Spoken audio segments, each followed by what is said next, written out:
Blog Talk Radio.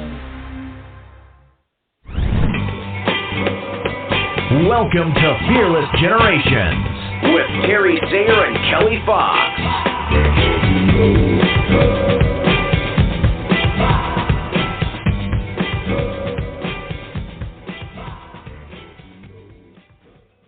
Hello, and welcome to Fearless Generations, 12 Steps to Freedom.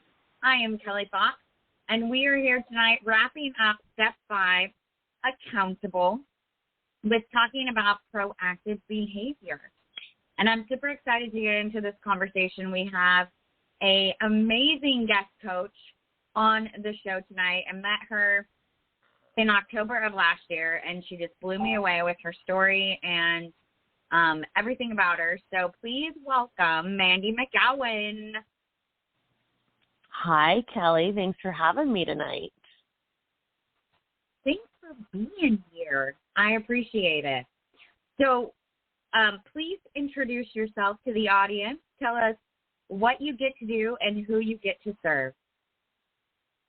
Yes, my name is Mandy McGowan. I am out of Denver, Colorado, and I am an entrepreneur finance coach.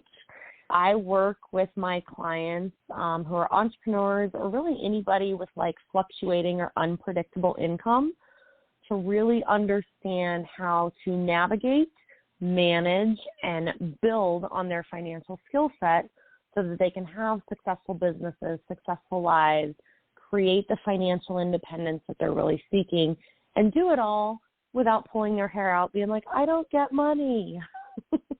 Yeah. Yeah, I would be your ideal client, most likely. Which is probably why I went to your talk and I loved every second of it. So, oh, thank you. Being accountable and being proactive about it seemed perfect. The perfect show to have you come on and talk to our listeners. So we focus on fear, and there's definitely a lot of fear when it comes to money and getting, upping your awareness around your money, right? So what can you share with us about supporting your clients with proactive behaviors? Yes. So when it comes to really anything, like I always say, like what I coach on really can apply to any space in life, but being proactive is really like the first step is creating awareness, because if you're not aware of what's going on, if you're not aware of the circumstances you're in, or if you're in any sort of denial about the circumstances, then it's impossible to change anything. So the first step of being proactive is really just taking stock of where you're at. Like I call it taking like a financial inventory, like where are you at, where are your goals, and how far off are you? Because that's how you can then create a plan to be proactive. But I think the biggest obstacle is people kind of shove their head in the sand sometimes, especially around their finances, and it comes from a space of not understanding, from shame or guilt or any of those things that can come up when somebody finds themselves in one of those moments where they're like, man, I should have known better, or I should have, like, how did I get here? And so that awareness step really allows you to kind of just be honest with yourself and be like, okay, now that I'm aware, what is my next step? And with anything, especially finances, when we can map out the steps, then we can really be proactive, because we can start to look ahead. We can start to see what's coming. We can start to understand the cycle and the flow of things rather than always looking back and being like, oh, that happened and now I have to react. We can say, okay, this trend tends to mean that this is going to happen, so this is how we're going to deal with it leading into it. Mm-hmm. Yeah. That sounds like a place you would want to be, right? Than the latter. Oh, absolutely. I spent a good few years being very reactive around my finances, and it didn't end well. I mean, years later, it's great, but in the moment, it didn't end phenomenally by any means. And that was kind of my wake-up call of, like, you can't just always, like, hope and prayer is not a plan. I truly believe that you have to, like, create a plan that is built on this is my next step, and if this happens, then that is my next step, or if this happens, that is my next step. So proactive, I think, really just means like looking ahead and seeing all the potential outcomes that could happen, and then creating a plan of like, okay, well, if I know everything that could potentially happen as a result of this next step, then I know what my next step after that one can be. And you just kind of look out. But I think sometimes we get so stuck, especially as women, we tend to get, I think, stuck in like the judgment cycle or the what are people thinking of me cycle. And it gets us caught in the current action rather than being able to look ahead and being like, well, this is what I want, so this is what I need to do. I hear you. Well, I want to take a moment real quick to bring on my beautiful co-host. She is now here with us, and so please welcome the beautiful Terry Sayre. How are you doing tonight, Terry?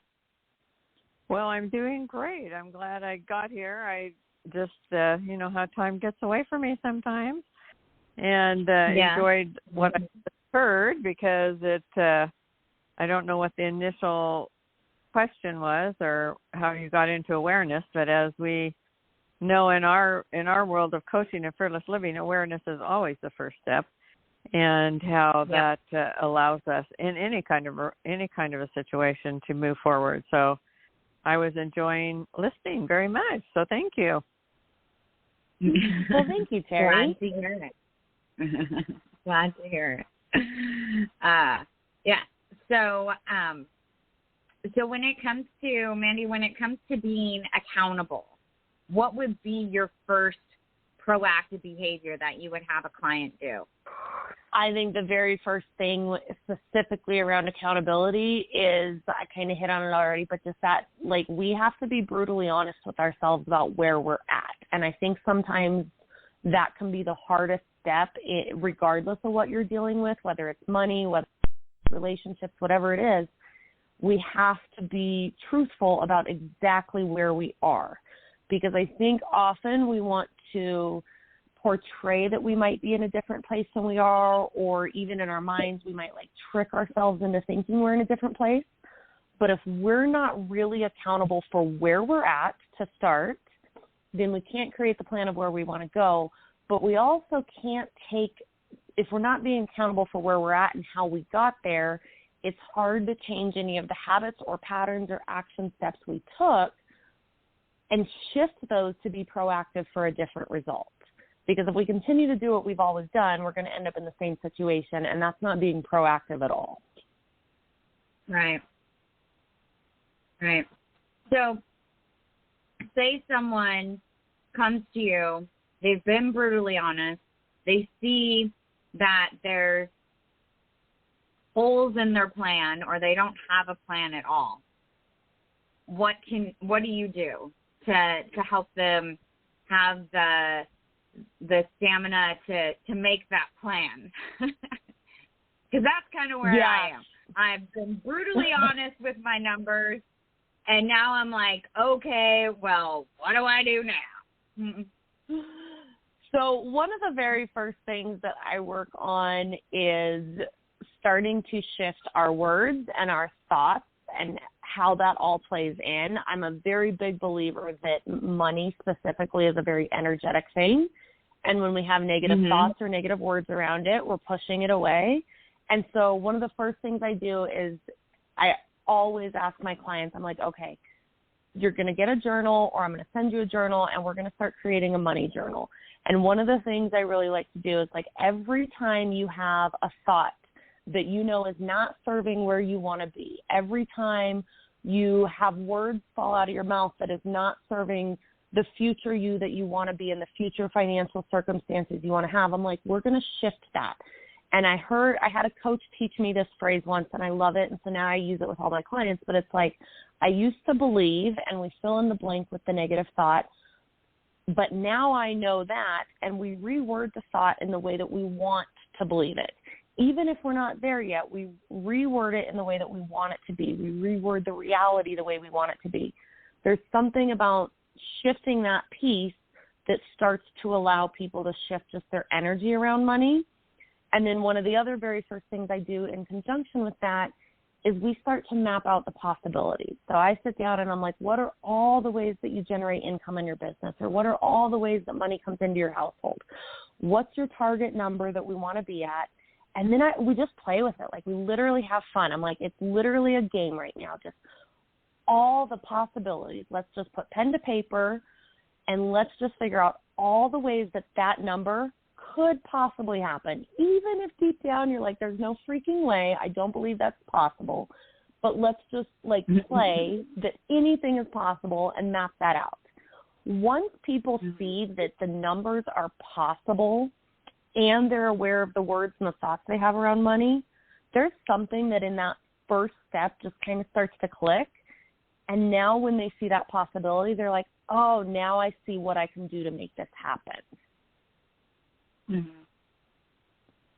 Yeah, I love that. I love the journal tool of shifting what you're thinking and what you're saying to something more positive, because I definitely have a tendency to go to the negative side, and then yet when my husband speaks of it negatively, I'm like, don't do that. Oh, it's so much easier for us to catch somebody else than it is for us to catch ourselves. Yeah. Yeah. So I love that. I always encourage everybody. I'm like, find somebody who you spend a lot of time with. Maybe that is your spouse. Maybe it's a business partner. Just whoever that is, somebody that you're around pretty frequently. And I always encourage them. I'm like, if there's one phrase around money that you know you say all the time that you want to eliminate, I'm like, almost create like a swear jar type thing around it. Like, I tell my husband when I'm trying to eliminate phrases, I'm like, if you hear me say this, remind me I owe the swear jar. My 11-year-old son's the best at it. He'll always call me out on it. Aren't kids great that way? Oh, they're so amazing. Yeah. So, Terry, what are your thoughts on the journal idea? We haven't heard that as a tool before. No, I think I love the way of reframing your self-destructive or negative thoughts, and I think that's a good way to do it, because we, in order to be honest with ourselves and aware of what we're doing, if we write it down and when we put pen to paper, there's much more of a neurological connection to those negative or self-destructive thoughts. And when we can see them and we actually write them, then by reframing them into positive, that I think that's really, for some people, that's going to be a really powerful tool, much more powerful than just thinking them and restating them out loud. That process of writing things down really helps to get that thought into our brain, and those dendrites start snapping, and we start really being cognitively aware of how those are self-destructive thoughts and how they do, rather than attract, deflect any financial abundance, which has already been created for us. We just have to ask and believe it. And I think that's a really cool idea. I like that a lot. And we really look at the power of language so often in our emotional well-being, and thinking of that in terms of financial, attracting financial abundance, it really makes a lot of sense. I like that a lot. Writing things down. I'm going to definitely tour. I love it. Yeah. Oh, go ahead. Sorry, Terry. No, I was just going to say, the comment that you said about I used to believe and now I know, I like that as well, because I've been working with a group in our Polka Dot Powerhouse group. We've been reading a book called The Happy Pocket Full of Money, and that's really the whole concept behind that as well.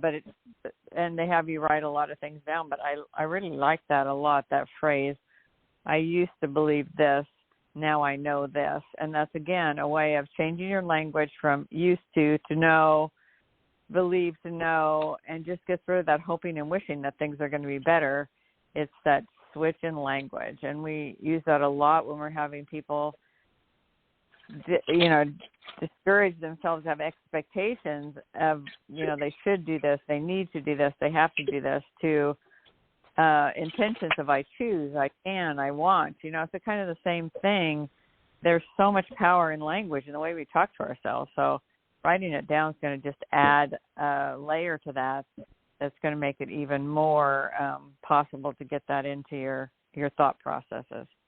Absolutely, yeah. And I usually encourage people to do like a little pocket-sized or purse-sized journal that you can just carry with you all the time, because it's also super powerful if you catch it in the moment to just take the minute or two that it takes to write it out in that moment, because when the thought is the freshest in our mind is when we have the most power to start to change our way of thinking when we catch it in the moment, versus being out and about and being like, oh, I had that thought, and when I get home in 4 or 5 hours, I'm going to write that down.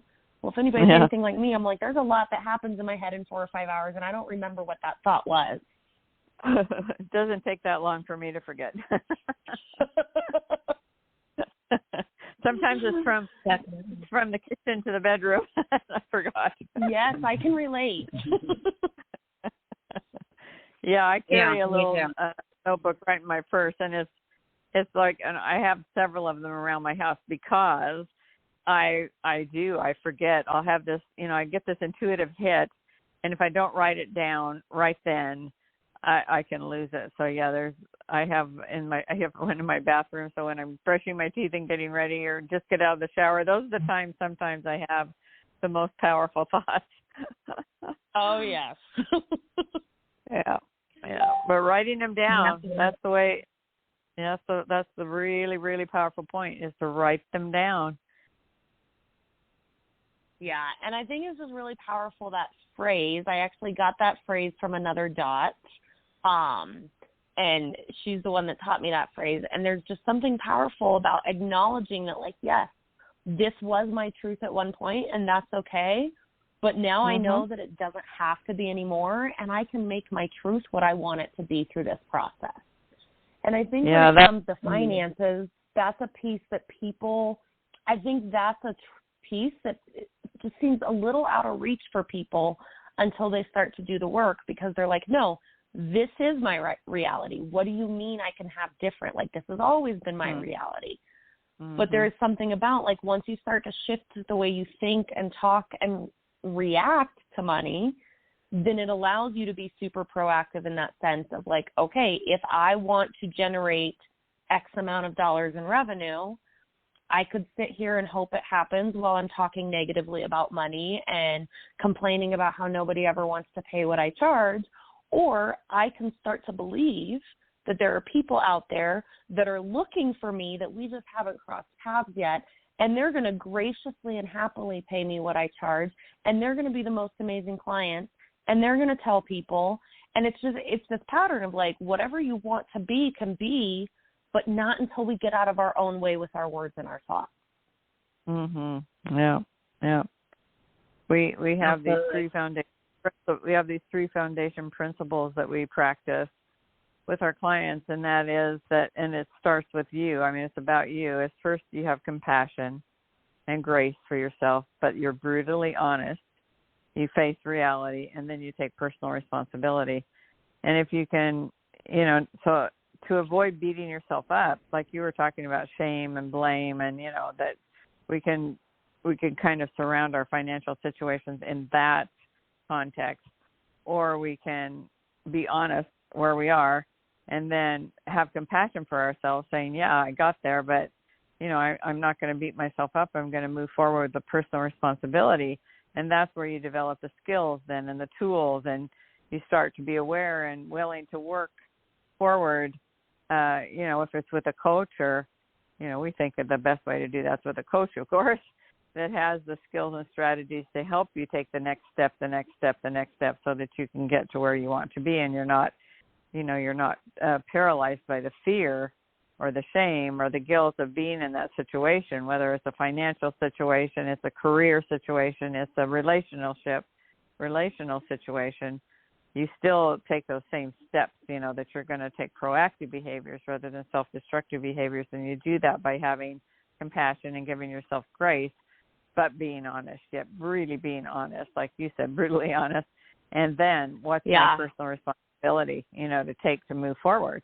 And those 3 steps really serve me well and my clients is to remember it's all about me. It's my choice. It's my choice of whether I'm self-destructive, negative, or whether I'm positive and proactive. And I can access that freedom piece of me that's proactive rather than being stuck in that fear piece of me that's negative and self-destructive.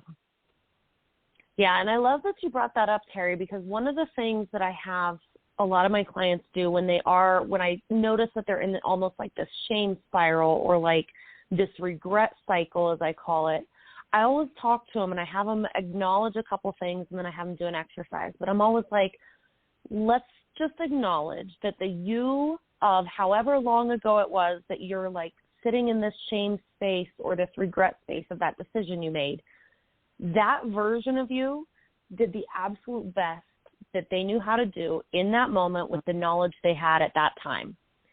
You've progressed from then. You now know more. You now know that you could have done things different, but the you of then did not know that because you made the best decision you could at that point. Let's acknowledge that. Let's be okay with that. And then I have them do an exercise where I have them write that older version of themselves a letter of forgiveness, being like, I forgive you. I understand that you did the best you could. I know that you couldn't have done better, and I'm done being mad at you for that. There is something so cathartic and releasing about going through that process. And it's not an overnight process. I've had to write myself that letter probably over 100 times at this point, and sometimes I still have to write it and new things come up. But there's something really powerful about that grace and compassion piece that you mentioned of being like, yes, like, I'm not happy with what happened, but I understand that it couldn't have been any different because all the tools in my toolbox at that time resulted in that outcome. And now I've added new tools, and there's better tools in there that do the job quicker and easier and more efficiently, but I didn't have those tools then, and that's okay. Yep. For sure. Absolutely. I think that we can definitely get stuck in the the trick of the 2020 vision, looking back on something with being wiser and having more skills and shaming the person we were before. And it's not fair to do to yourself. And you wouldn't do it to anyone else but yourself. So, yeah, letting go of that for sure. Well, no, ladies, absolutely. And it's super powerful. I have enjoyed this conversation. We are almost out of time. And I want to give Mandy the opportunity to share with the listeners where they can get a hold of her. And if you have anything going on that you'd like to invite our listeners to, please do that as well. Yeah, absolutely. So on Facebook, which is where I probably spend most of my time when I'm on social media, just Mandy McGowan, McGowan. On Instagram, I'm the Entrepreneur Finance Coach. And then they can always email me, Mandy at entrepreneurfinancecoach.com. I'm going to say that again because I stuttered there, Mandy at entrepreneurfinancecoach.com. And yeah, I'm always up for a good conversation about money. I'm always up for a conversation that somebody thinks is a bad conversation about money because they usually realize it's good by the end of it. So I love supporting people in this space. It's my passion. So honestly, just if you want to talk money, reach out. I'm here. Awesome.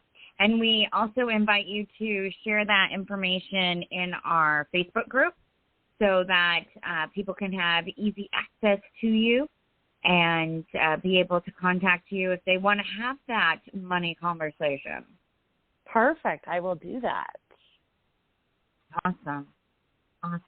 So if there was one thing that you would want to share about being accountable and taking proactive behaviors, what would be that one thing that you'd want our listeners to take away with them tonight? It's baby steps. Sometimes we look at the journey ahead of us and we're like, okay, I can get there by doing X, Y, Z, but we forget the baby steps in between. So it's baby steps, one day at a time, and celebrate every step forward. Because if you're not celebrating every step forward, it's too easy to slip back into old habits and patterns. So I really think a big part of being proactive is baby steps and celebrating along the way. I love that. Well, we definitely preach that as well here with everything. So it's definitely a good attitude to have towards life in general. But I love that it's what you're sharing with our listeners tonight as well. Terry, one last thing for you.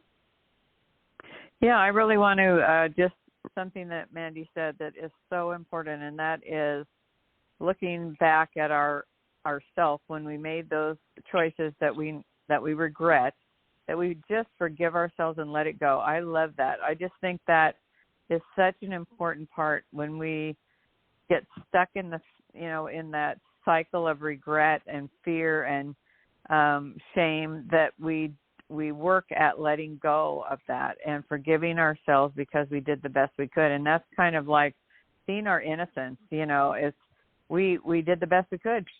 And when we can do that and forgive ourselves and move forward, we have so much more power to face the journey ahead step by step, baby step by baby step, concept by concept, and get to where we want to be. So I just want to reiterate that. I think that's very important.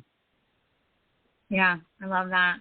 For me, the thing that I would want our listeners to take away is Mandy's tool that she shared tonight about journaling, about our negative thoughts, owning our negative thought, and then shifting it to what we want it to be, and taking that time to up our awareness around what we're saying about money, and then taking the steps to shift it into how we want to be with our money and feel about our money and think about our money and all of that. So I really loved that tool that she shared with us, or that you shared with us, talking like you're not here, that you shared with us tonight.